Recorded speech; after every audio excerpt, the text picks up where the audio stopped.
আমরা প্রধানত আজকে যে বিষয়গুলো নিয়ে আলোচনা করেছি তার মধ্যে অন্যতম হচ্ছে জুলাই গণহত্যার বিচারের বিষয়টি। আমরা আজকে দেখেছি যে আন্তর্জাতিক অপরাধ ট্রাইব্যুনালে মানবতা বিরোধী অপরাধের সাথে সংশ্লিষ্টতা এবং অভিযোগের কারণে সেনাবাহিনীর কয়েকজন সদস্যকে আদালতে আনা হয়েছে। আমরা এটাকে সাধুবাদ জানিয়েছি এবং সরকার এবং আন্তর্জাতিক অপরাধ ট্রাইব্যুনালের প্রতি আমরা ধন্যবাদ জ্ঞাপন করি যে ন্যায় বিচারের একটি ধাপ আমরা আগাচ্ছি।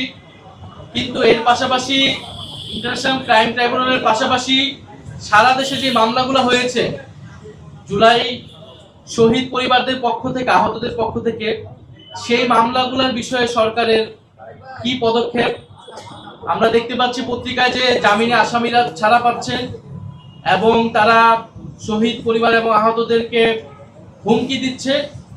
ফলে সেই জায়গায় শহীদ পরিবার আহতদের নিরাপত্তা এবং বিচারের একটা রোড ম্যাপ আমরা চেয়েছি যে নির্বাচনের আগে যাতে বিচারের একটা রোড ম্যাপ প্রকাশ করা হয়, যে প্রায় 800 মতো মামলা হয়েছে, এই মামলাগুলোর এখন অবস্থা কি এবং সেগুলো কিভাবে পরিচালিত হবে, কতদিনের মধ্যে সেটা কোন প্রক্রিয়া সম্পন্ন হবে।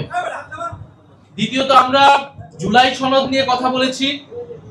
যেহেতু জুলাই সনদ স্বাক্ষর অনুষ্ঠান আয়োজিত হয়েছে এবং জাতীয় নাগরিক পার্টি সেখানে অংশগ্রহণ করে নাই, ফলে আমরা আমাদের অবস্থান সরকারের কাছেও তুলে ধরেছি, ঐক্যমত্য কমিশনের কাছেও আমরা তুলে ধরেছি।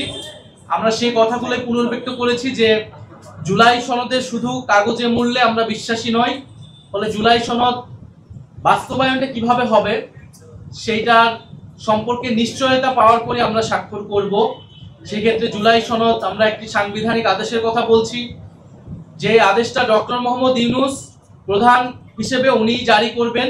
কারণ জুলাই গণ অভ্যুত্থানে জনগণের যে সার্বভৌম ক্ষমতা সেটার একমাত্র বৈধতা ডক্টর মোহাম্মদ ইউনূসেরই আছে, সেটা প্রেসিডেন্ট চুপ্পুর নাই।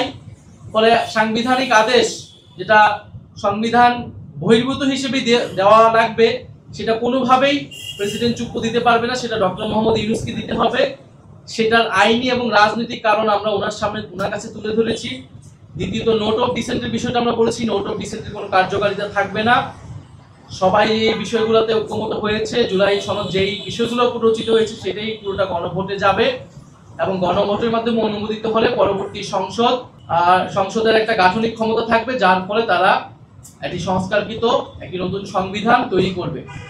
এই পুরো প্রক্রিয়ার সাথে যদি সরকার ঐক্যমত্য কমিশন সুপারিশ দিবে, সরকার সেই অনুযায়ী কি সিদ্ধান্ত নেয় সেটার উপর নির্ভর করে আমরা জুলাই সনদে স্বাক্ষরের বিষয়টি বিবেচনা করব।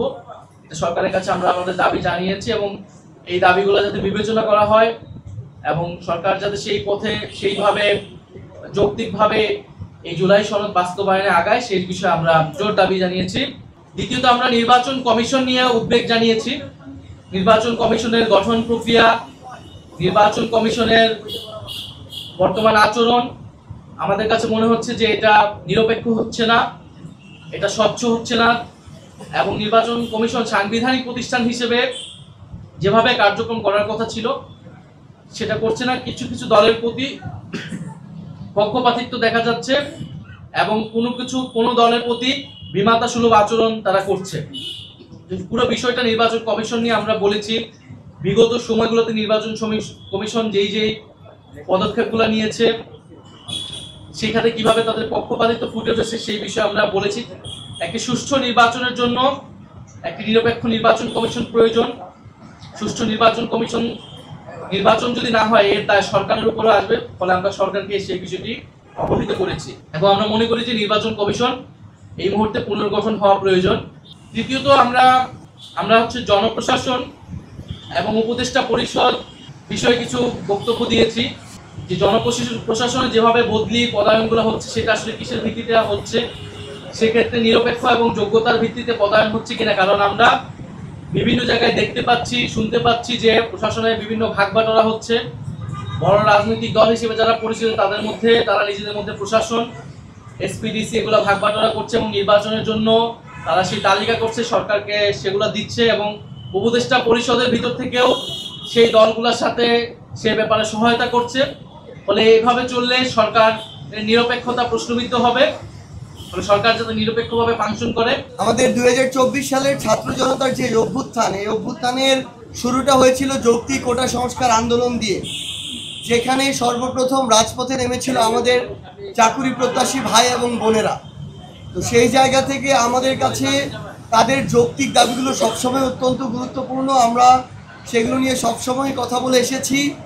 আজকেও আমরা এই গুরুত্বপূর্ণ বিষয়গুলোর মাঝে তাদের একটি অন্যতম গুরুত্বপূর্ণ বিষয়, যেটি নন ক্যাডার পদে নিয়োগ বিশেষ সংশোধন বিধিমালা 2025, যেটা মাননীয় প্রধান উপদেষ্টার স্বাক্ষরের এবং অনুমোদনের জন্য এবং গেজেট প্রকাশের জন্য অপেক্ষমান। আমরা সে বিষয়ে আমাদের এনসিপির পক্ষ থেকে অনুরোধ করেছি যেন সেটা খুব দ্রুত করা হয়।